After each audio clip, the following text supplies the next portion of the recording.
অনেক দিনই হয়ে গেছে নিচে সেভাবে কোনো মেকওভার নেওয়া হয়নি। তো আজকে অবশেষে মানে একটু টাইম বের করেছি।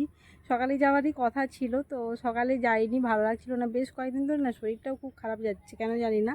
তো এখন ফাইনালি বেরিয়ে গেছি। এখন 4:30 বাজছে বিকেল, আর রোদটা এসে পুরো সানলাইটটা এসে মুখে লাগছে। তো যা গেম, তো এখন বেরিয়ে পড়েছি। ভাবছি অনেক দিন হয়ে গেল, বেশ 8-9 মাস হয়ে গেল হেয়ার কাট নেয়নি। আর হেয়ারে না নিচের পোর্শনটা না কীরকম হয়ে যাচ্ছে। তো ভাবলাম যে পুজোও সামনে আসছে, পুজো বেশি দিন বাকি নেই, 18-19 দিন মতো বাকি আছে। তো আমি পুজোর আগে একটা ছোট্ট করে একটা মেকওভার নিয়ে নিই। তো এখন যাচ্ছি, তা বাদেও আরও কয়েকটা টুকিটাকি কাজ আছে। কি আছে তোমরা গেলেই দেখতে পাবে। তো চলো এখন যাওয়া যাক। ফাইনালি টোটোতে এখন আমি বসে গেছি। আর পুরো টোটোতে জানো আমি একাই বসে আছি, পুরো টোটোটা ফাঁকা। তো একটু ভাবলাম যে একটু এখানে একটু ভিডিও করে নিই। আর যে কী ভাবছি মনে মনে, সত্যি বলতে ভিডিওটি আমার অনেক দিন আগেই শ্যুট করা ছিল, আপলোড করা হয়নি, মানে এডিটই করা হয়ে ওঠেনি। তো কী যে ভাবছিলাম তখন আমি এখন ভাবছি। তো ফাইনালি এখন হ্যাঁ তোমাদের এখন দেখাচ্ছি পুরো টোটোতে আমি একা, আর বেশ বাতাস খেতে খেতে খেতে খেতে যাচ্ছি। আর তার উপরে ভাবলাম যে একটা ছোট্ট করে মেকওভার নিয়েই নেওয়া যায়, পুজো আসছে। আর তোমরা একটু আমাকে পারলে কমেন্ট করে জানাও তো, আমি কি হেয়ারগুলোকে স্ট্রেট করে নেবো? স্ট্রেট করলে কি ভালো লাগবে আমাকে? ওটা টোটোতে একা বসেছিলাম ঠিকই, কিন্তু দেখছি সাইড থেকে একটা টোটো কিন্তু স্পিডে এগিয়ে যাচ্ছে, মানে আমাদের টোটোটা ধীরে ধীরে ধীরে ধীরে চলছে।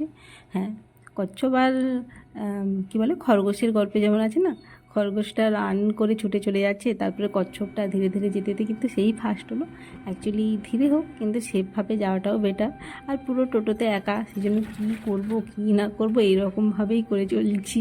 কী করবো, টাইমটা তো কাটাতে হবে। ফাইনালি পার্লারে এসে গেছি, আর এসে দেখছি আগের দিকে কত যুদ্ধ, মানে প্রচণ্ড পরিমাণে ভিড়, যেহেতু পুজোর টাইম।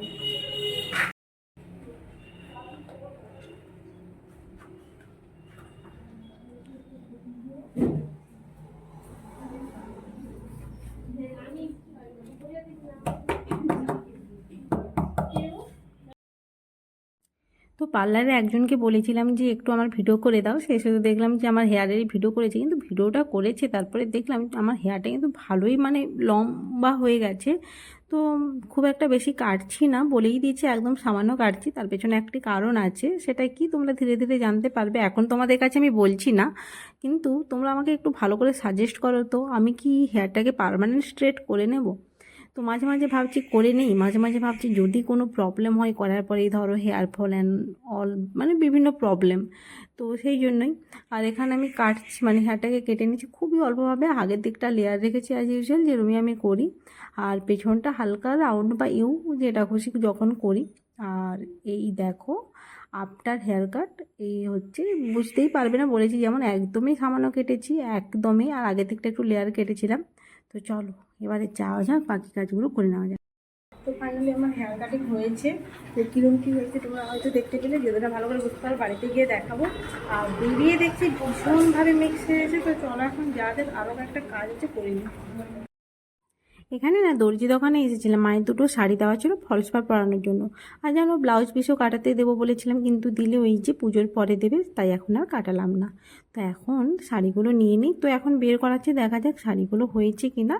আশা করি হয়ে যাওয়ারই কথা। তো চলো, এখানে মায়ের দুটো শাড়ি দিয়েছিলাম ব্লাউজ পিস কাটানোর জন্য, হয়ে গেছে, নিয়ে নিয়েছি। এবার চলো বাড়ি।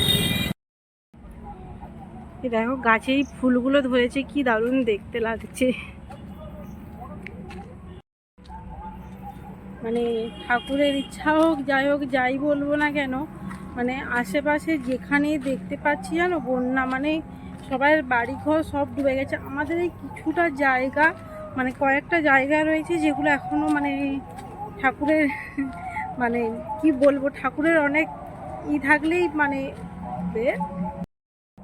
যেন ঠাকুরের অনেক আশীর্বাদ না থাকলে নয়। মানে কেন বলছি, চারিদিকে না যেখানে শুনছি চারিদিকে বন্যা হয়ে গেছে। শুধুমাত্র আমি দেখছি, বলবো না, মানে বলতেও ভয় লাগছে এখন যে পরিস্থিতি। আমাদের শুধু এই কিছু কিছু জায়গাটায়, মানে কয়েকটা জায়গাতে হয়নি, আর নাহলে আশেপাশের সমস্ত জায়গাতে কোথাও পোল ভেঙে গেছে এরকম শুনছি। মানে বাড়িঘর, মানে দেখছি বড় বড় পাকার বাড়ি সমস্ত পড়ে যাচ্ছে, পাকার বাড়িতে জল। মানে আমাদের বিশেষ করে ইস্ট ওয়েস্ট মেদিনীপুরেই হচ্ছে।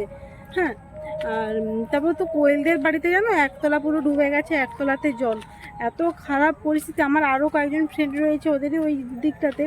সবাইদের বাড়িতে জল ঢুকে গেছে, এত খারাপ পরিস্থিতি, মানে ভয়ও লাগছে। আবার নিম্নচাপ হওয়ার কথা আছে, মেন ডিবিসি থেকে জলটা ছাড়ার কারণেই এরকম পরিস্থিতি দেখা দিয়েছে। এবারে আবার যদি নিম্নচাপ হয় আরও তো একটা ভয়েরই কারণ। আর সামনেই পুজো, মানুষ কি পুজো দেখবে, কি করবে, পুজো তো মাথায় উঠে গেছে। আর আমাদের এখানে না ওই ঘাটাল ওই সব এরিয়াতে না ভীষণ ভালো ভালো প্যান্ডেল হয়, ভালো ভালো মানে থিম হয়। আর এবছর হয়তো হবে না, কারণ বন্যা হয়ে গেছে, হবেই বা কোথা থেকে, সেটাই ভাবছি কি অবস্থা। চলো বাড়ি এসে গেছি, মানে প্রায় বাড়ির রাস্তাতে সন্ধ্যে হয়ে এসছে, পিকচার কোয়ালিটি দেখেই বুঝতে পেরেছো। বাড়ি যাওয়া যাক। ফাইনালি বাড়ি এসে গেছি, আর তোমরা কি কতটা বুঝতে পারবে জানি না, সামনে একটা লেয়ার করেছি আর খুবই হালকাভাবে কেটেছি, খুব একটা বেশি কাটিনি, কারণ অনেক কষ্টে চুলগুলোকে বড় করেছি। তোমরা তো আগে প্রথমটা দেখে নিয়েছো, পার্লারেরই ওদের এখানে একটা মেকে দিয়ে করেছিলাম ভিডিও।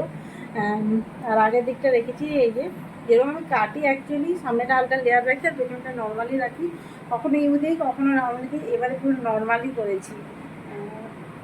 মনে হলো প্লেন নর্মালি রাখি, কারণ ইউ বা রাউন্ড করতে গেলে চুলটা অনেকটাই ছোটো হয়ে যাবে, আর আমি চাচ্ছি না চুলটাকে বেশি ছোটো করার জন্য, সেই কারণেই প্লেন কেটেছি। এই হচ্ছে। আর কতটা কি বুঝতে পারছো, কারণ সানলাইটটা চলে গেছে, মানে অন্ধকার রুমে এখন ভিডিও করছি। হেয়ার কাট তো তোমরা দেখেইছো, তার সাথে সাথে আর একজনকেও দেখে নাও। এখানে শুয়ে আছে গরমে, ওপরে যদি এই যে ফ্যান চলছে, কিন্তু তবুও এখানে এইভাবে শুয়ে আছি গরমে, কিন্তু নামবে না, যেন শীতকাল এসে গেছে। কি রে, নামবি না? নামবি না গরু। আর হ্যাঁ, ব্লগটা কিন্তু খুব একটা বড় হয়নি, কারণ তেমন কোনো প্ল্যানিংই ছিল না যে ব্লগ কোনো বানাবো বা আজকেই যাবো। তো অনেকদিন ধরে ভাবছিলাম যাবো যাবো যাবো, তো ভাবলাম যে যখন একটু ফ্রি আছি বিকেলের দিকে তো চলে যাই। তো তাই হুট করেই ভিডিওটা মানে ব্লগটা স্টার্ট করলাম, হয়তো 2-3 মিনিটের হয়েছে কি তাও হয়নি, তাও জানি না। তো এটাকে মিনি ব্লগ হিসেবেই ধরো। আর তো চলো ব্লগটা আমি এখানেই এড করছি, ভালো লাগলো অবশ্যই লাইক কমেন্ট শেয়ার সাবস্ক্রাইব করে দেবে। তো চলো টাটা বাই বাই, দেখা যাচ্ছে নতুন একটি ভিডিওর সাথে। Tata bye bye.